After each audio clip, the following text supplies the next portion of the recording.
सैयद इरफान शेर साहब, आप ऑल इंडिया मतवल्ली एसोसिएशन के प्रेसिडेंट हैं, तो अभी जो हुकूमत ने कहा है कि 7,99,000 रजिस्ट्रेशन के लिए हमारे पास आई, और जिसमें 6,17,000 को मैंने अप्रूव किया, वैलिडेट किया गया, रजिस्ट्रेशन हुआ।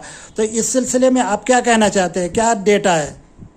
22 जुलाई 2026 को हमारे मिनॉरिटी अफेयर्स मिनिस्टर, जो इस वक्फ से ताल्लुक़ जिनका चार्ज है, किरण रिजिजू साहब ने ये ऐलान किया ऑफिशियली कि हम लोगों ने जो उम्मीद पोर्टल में टोटल प्रॉपर्टी जो अपलोड हुई थी वो 7,99,976 प्रॉपर्टी अपलोड हुई थी।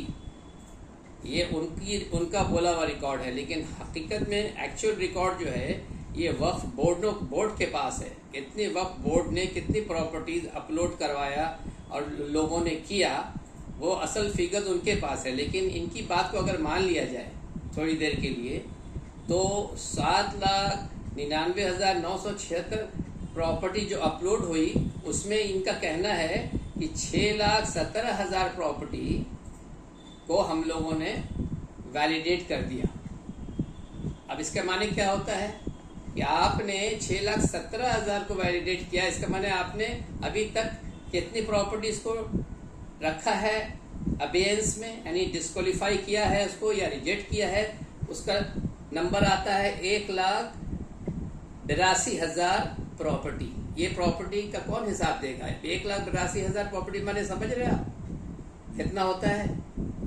इन प्रॉपर्टी को आपने क्वेश्चन मार्क डाल के उनको आपने वैलिडेट नहीं किया है, तो इसका कौन जवाब देगा? किस बेसिस पर आपने उनको इनवैलिड किया? किस बेसिस पर? ये हम लोग जानना चाहते हैं। ये पूरा मुल्क के जो लोग हैं वो जानना चाहते हैं कि उन 1,82,000 प्रॉपर्टी में कितने सारे मदारिस, मस्जिद, खानका, दरगाह, कब्रिस्तान, सब कुछ है इसमें। उसका क्या होगा? उसका भविष्य, उसका फ्यूचर का क्या होगा? इसकी जवाब कौन देगा? तो सिर्फ ऐलान कर देने से तो नहीं होता है। हम लोग ये जानना चाहते हैं कि एक भी प्रॉपर्टी क्यों इनवैलिडेट होगी? वो वक्फ थी, वक्फ है, उसको तो आपको रिकॉर्ड करना होगा। आपने अगर उसको किसी बात पर उसको इनवैलिडेट किया है तो आपको बताना होगा क्या रीज़न है, और उसको जो मुतवल्ली है और या वक्फ बोर्ड है, ये जो है उसको रीजनिंग देगा, दे के उसको भी वैलिडेट करवाएगा। उसको भी वैलिडेट करना पड़ेगा गवर्नमेंट को, सरकार को। वक्फ माने क्या होता है? वक्फ माने होता है कि किसी भी प्रॉपर्टी, मेरी अपनी प्रॉपर्टी को मैंने वक्फ बनाया और मैंने अल्लाह को, ईश्वर को मालिक बना दिया, और हम उसके देखभाल करने वाले हैं, केयरटेकर हैं। हमने उसको रिलीजियस चैरिटेबल मकसद से बनाया, हमने बनाया, मेरे बाप दादाओं ने बनाया, मेरे प्रेडिसेसर्स ने, एंसेस्टर्स ने बनाया। तो आखिर वो जिस मकसद से बनी है वो मकसद ता क़यामत कायम रहना चाहिए।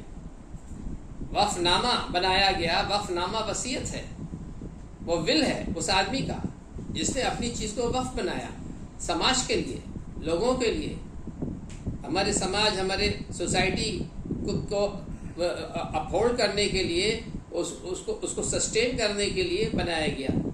तो मैं किरण रिजिजू साहब से, जो मिनॉरिटीज मिनिस्ट्री जिनके हाथ में है, उनसे मैं ये सवाल करता हूँ कि आखिर ये 1,82,000 प्रॉपर्टी, उसका क्या हिसाब है?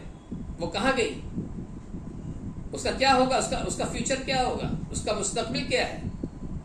इसके बारे में आप बात करें। ये कोई कमाल की बात नहीं हुई। हमारी तो प्रॉपर्टी ऑलरेडी वक्फ थी।